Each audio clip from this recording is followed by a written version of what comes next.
देख रहे हैं अवाम के उठाए गए सवालात, हालत हाजरा पर तबसरों, तज्जियों, खबरों पर मुहित प्रोग्राम न्यूज लाइन रिदा सैफी के साथ।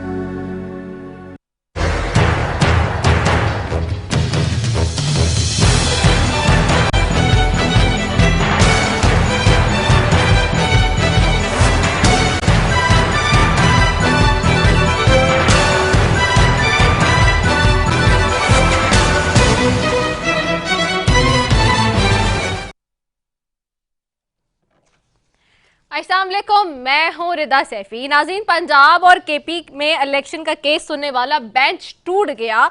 कमरे अदालत में आते ही चीफ जस्टिस ने कहा कि जस्टिस अमीन कुछ बात करना चाहते हैं। जस्टिस मोहम्मद अमीन ने कहा कि जस्टिस फाइज ईसा के सुमोटो केस के तनाजुर में ये केस सुनने से मुआजरत करता हूं। गुज़िश्ता रोज जस्टिस फाइज ईसा की सरबराही में 3 रुकनी बेंच ने फैसला दिया था कि सुप्रीम कोर्ट के नए कानून बनने तक आज खुद नोटिस वाले तमाम केसेस को मुलतवी कर दिया जाए। अक्सरियती फैसला देने वालों में जस्टिस अमीनुद्दीन भी शामिल थे।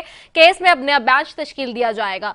अदालती निजाम में इस्लाहात के लिए तमाम हल्के ही किसी न किसी फोरम पर इजहार ख्याल करते रहे हैं, लेकिन कल जिस तरह अदालती इस्लाहात का बिल पेश किया गया वो किसी भी हल्के में पसंदीदा करार नहीं दिया गया। इस मौके पर सियासी नुमाइंदगान ने खुलकर अदलिया के ऊपर तबसरा किया। कल असेंबली में तकरीर के दौरान बिलावल भुट्टो का कहना था कि खुद को चीफ जस्टिस कहते हैं और अपने फैसलों में आइन को तोड़ते हैं। मजीद उनका क्या कहना था, आइए सुनवाते हैं। और ये लोग फिरौन की तरह बैठते हैं, अपनी मर्जी की आइन, अपनी मर्जी की मुल्क।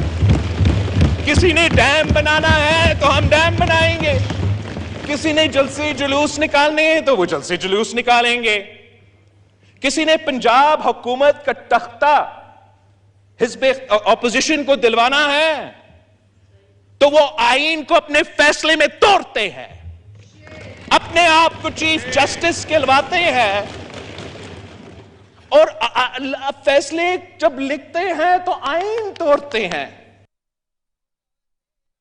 दूसरी जानिब एक नया महाज तैयार हो चुका है। अदालती इस्लाहात का बिल मंजूर हो चुका है, लेकिन अभी सेनेट और सदर की मंजूरी के मराहिल बाकी हैं।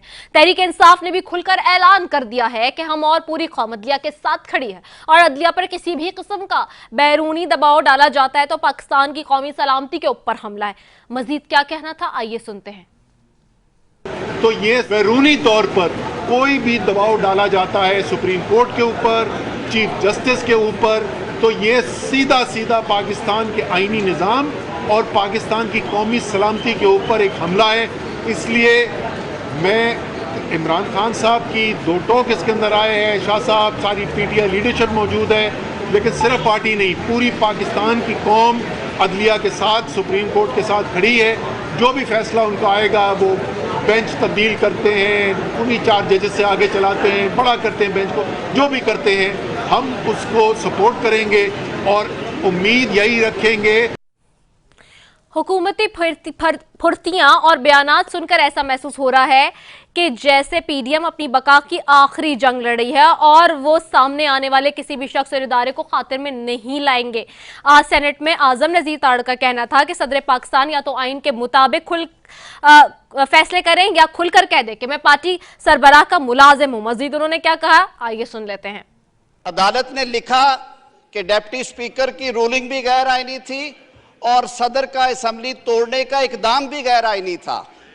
बात यहां पे नहीं खत्म हुई, मुल्क के आईनी तौर पे इलेक्टेड वजीर आजम को ओथ देने से इनकार कर दिया जनाब स्पीकर, काबीना से हलफ लेने से इनकार कर दिया और आज आइन का प्यार दे के कहते हैं सीने पे हाथ रख के मैंने आइन की पासदारी करनी है।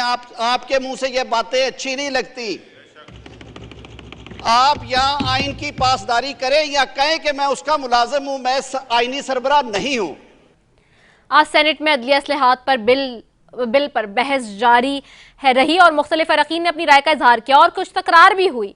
आइए वो जो तकरार हुई है कुछ उनके हवाले से कुछ बातें सुनते हैं।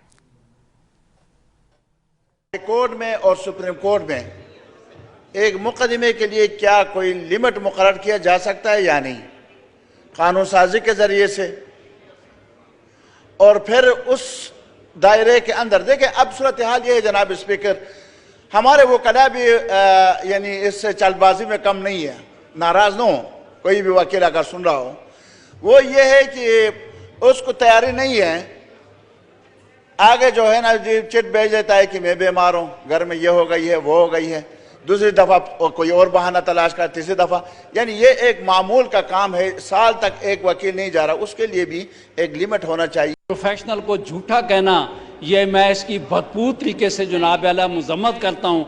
ये इनको इस किस्म के अल्फाज मौलाना साहब को कम अज़ कम, और वो भी रमज़ानुल मुबारक में, मौलाना साहब आपसे ऐसे अल्फाज की तवक्को नहीं है।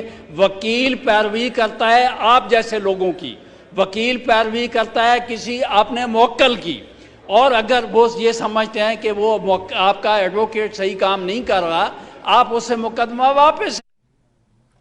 अब सवाल ये कि इंतखाबात कब होंगे, होंगे नहीं होंगे, अगर नहीं होंगे तो फिर क्या होगा। सवालात अहम है जिसके गिर्द सारी इस्टेब्लिशमेंट और सियासतदान घूम रहे हैं। साथ ही साथ जो कि सबसे अहम बात है वो यही कि आवाम को भी घुमा रहे हैं। हालांकि आवाम को घुमाने के लिए महंगाई काफ़ी है, सस्ते आटे के लिए कई किलोमीटर तवील खवातीन और मर्दों की कतारें हुकूमत की कारकर्दगी का मुंह बोलता सबूत है। लेकिन बज़ाहिर हुकूमत को इससे कोई फ़र्क नहीं पड़ता कि मुल्क एमरजेंसी के जाने बढ़े या फिर कुछ भी हो। ना तो इस बात का फ़र्क पड़ता है और ना ही आज भी एक कतार में लगा हुआ शख्स सुबह से आटे की रो रहा था, गिड़गिड़ा रहा था कि मुझे आटा नहीं मिला। यानी कि हम इस नहज पे लेकर आ गए, लोगों को गरीब बना रहे हैं, भिखारी बना रहे हैं।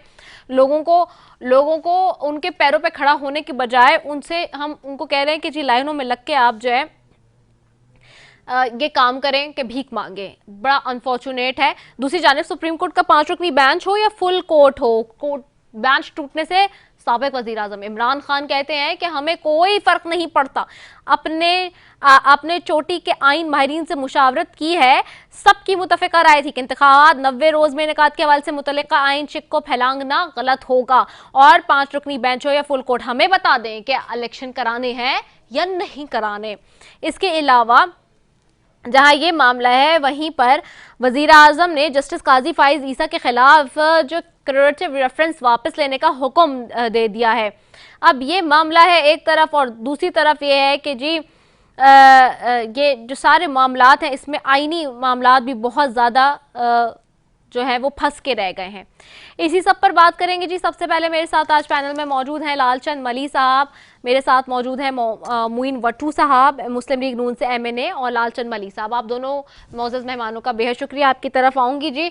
सबसे पहले मैं आऊँगी लालचंद मली साहब आपकी तरफ। लालचंद मली साहब, एक तरफ मामला है आप लोगों की हुकूमत में वापसी आने का, जिसके लिए आप जंग लड़ रहे हैं, अवाम की बालादस्ती की बात कर रहे हैं, आवाम की माशी सूरत हाल बेहतर करने की बात कर रहे हैं, एक 10 नुकाती एजेंडा भी दे दिया है साबिक वज़ीर आज़म इमरान खान ने।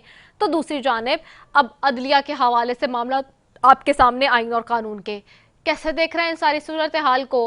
टाइमिंग की बात बहुत हुई आज सेनेट में भी और हर फोरम पे, क्या वाकई लगता है कि ये टाइमिंग का इंतखाब इसलिए किया गया ताकि आपको हर लिहाज से आउट कर दिया जाए सिस्टम से? शुक्रिया रिदा। देखिए मुख्तलिफ मामलात हैं और बहुत ही आज पाकिस्तान की जो सूरत हाल है और गुज़श्ता 11 माह में जो पाकिस्तान के साथ किया गया है वो बहुत ही अफसोसनाक है। जिसे आपने कहा, एक तरफ आटे के लिए लाइनें लगी हुई हैं, लोगों को खाने के लिए आटा मुयस्सर नहीं है, महंगाई जो है आसमान को छू रही है, आटे की लाइनों में लोग अपनी जानें है, भूख का आलम है। और दूसरी तरफ जो मौजूदा हुकूमत इलेक्शन रोकने के लिए, अवाम की अदालत में जाने के लिए, आइन की बालादस्ती को खत्म करने के लिए अपने पूरे रिसोर्सेज जो है वो बरोकार ला रही है। एक आईनी जिम्मेवारी थी कि 90 दिन में इलेक्शन होना है, उसको इतना कॉम्प्लेक्स बना दिया गया है कि आप देखें पूरा पाकिस्तान में एक हिजान की सी कैफियत है और पूरा पाकिस्तान एक गिरफ्त में है, टेंशन के, लोग परेशान हैं कि इस मुल्क का क्या होगा। कई लोग ये मुल्क छोड़ चुके और कई लोग इस मुल्क को छोड़ने की तैयारियां कर रहे हैं। अजहर माशवानी समेत आप देखें सोशल मीडिया एक्टिविस्ट को गिरफ्तार किया जा रहा है। चारों तरफ एक खौफ फैला हुआ है कि हम कौन से मुल्क में रह रहे हैं। उसके बाद जिस तरह से सुप्रीम कोर्ट पे अटैक किया गया है, आप देखें जब जब ये नून लीग की हुकूमत रही है और जब जब आइन की बालादस्ती के लिए अगर सुप्रीम कोर्ट ने इक़दाम किए हैं तो उसके रोकने के लिए ये हुकूमत अपनी पूरी तवानाई सर्फ कर देती है और आइन के इम्प्लीमेंटेशन में रुकावट बनती है। आज आप देखें कि सिर्फ अब जस्टिस बंदयाल साहब जो है वो गुज़िश्ता कई वीक से एक जो है केस सुन रहे हैं सुओ मोटो। उसका मकसद सिर्फ एक है कि आइन में लिखा है कि नवे दिल्ली में इलेक्शन करा दे उसकी बालादस्ती के लिए, लेकिन उनका घेराव तंग कर दिया गया है। उनके पावर्स जो है सुओ मोटो के वो उनसे जो है छीनने की कोशिश की जा रही है। जजेस को मुख्तलिफ जजेस के बेंचेस जो है, ये दूसरी दफा ये हुआ है या तीसरी दफा हुआ है कि एक आम सादा सी बात है जो आम पाकिस्तानी समझता है, जिसको ये सारी पॉलिटिकल पार्टीज ओन करते रही हैं कि इलेक्शन नवे दिन में रहते हैं, वो समझाते, लेकिन क्योंकि ताकतवर लोग नहीं चाहते, मौजूदा हुकूमत नहीं चाहती, इसलिए सुप्रीम कोर्ट के जजेस को आपस में डिवाइड करने और लड़ाने की चीजें भी हो रही हैं। और 11 माह के बाद जो क्यूरेटिव रेफरेंस की आप बात कर रही हैं, जस्टिस फायज ईसा साहब के जो वापस लिया गया है, जिसपे इमरान खान पहले ही अफसोस का इजहार कर चुके हैं, वो 11 माह के बाद और एक इस टाइमिंग जो उसकी है, उसने कई सवालात को जन्म दे दिया है। अब आए जिस तरह से ये पार्लियामेंट ने जो कोशिश कर रहे हैं, पहली बात तो ये पार्लियामेंट इनकम्प्लीट है और इस पार्लियामेंट को ये इख्तियार ही नहीं कि वो सुप्रीम कोर्ट पे लेजिस्लेशन करे, लेकिन जो लेजिस्लेशन हुई है उसमें बिल्ली थैले से बाहर आ चुकी है। आप देखें जब ये हुकूमत बनी तो इन्होंने आके अवाम को रिलीफ देने के नाम पे ये आए थे कि महंगाई कम करेंगे, लेकिन इन्होंने आके अपने केसेस माफ कराए और 1100 अरब रुपए के केसेस ये अपने माफ अब तक करा चुके हैं। अब दूसरा फेज जो है लंदन प्लान का, वो शुरू हो चुका है कि जो चोरी के इकदाम में पकड़े गए हैं, जो इलीट क्लास है, अब उनको माफी दी जाए और उसको मैनेज किया जाए, उसको रेट्रोस्पेक्टिव जो है एक इफेक्ट दिया जा रहा है इन चेंजेस को, जो सुप्रीम कोर्ट के जो पावर्स है और अपील की जो प्रोसीजर है, ताकि नवाज शरीफ को भी माफ किया जा सके और दूसरे जो भी लोग जो हैं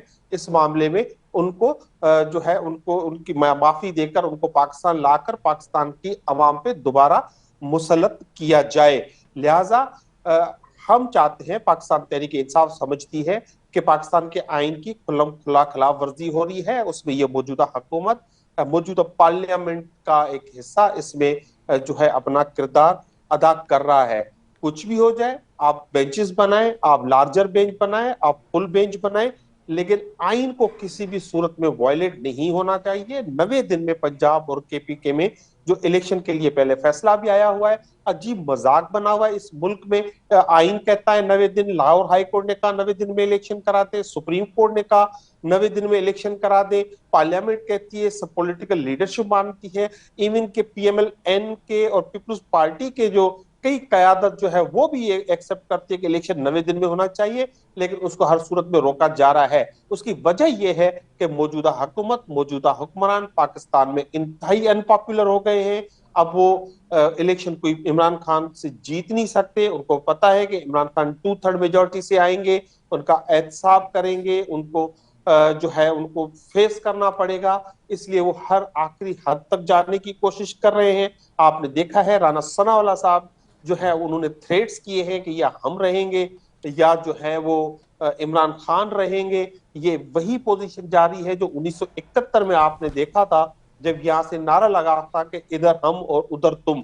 तो ये वही माहौल पैदा किया जा रहा है, पाकिस्तान के आइन को बाला ताक रखा जा रहा है। और इस सारे प्रोसीजर में आप देखिए कि अवाम जो चाहती है, पाकिस्तान की अवाम, उसमें कई सर्वेज आ चुके हैं, बहुत ही रिलायबल किस्म के सर्वेज आ चुके हैं, लेकिन उनके जो राय है पाकिस्तान की अवाम की, उसको खातिर नहीं लाया जा रहा है और इंतहाई गैर आईनी इक़दाम किए जा रहे हैं, जिससे पाकिस्तान को इंतहाई संगीन खतरात का सामना है। और अल्लाह ना करे कि इससे पाकिस्तान को कोई खतरा हो या इससे कोई नुकसान पहुंचे। राइट, ठीक हो गया है। मैं मोइन भट्टू साहब की तरफ भी आऊंगी। मोइन भट्टू साहब, आपको आवाज आ रही है? मोइन भट्टू साहब, आपको आवाज आ रही है? शहादत अवान साहब को आवाज आ रही है? चले, मैं जाती हूँ अपने दीगर गेस्ट की तरफ भी। चले, एक ब्रेक की तरफ जा रही हूँ, ब्रेक के बाद वापस आ रहे हैं। Stay tuned.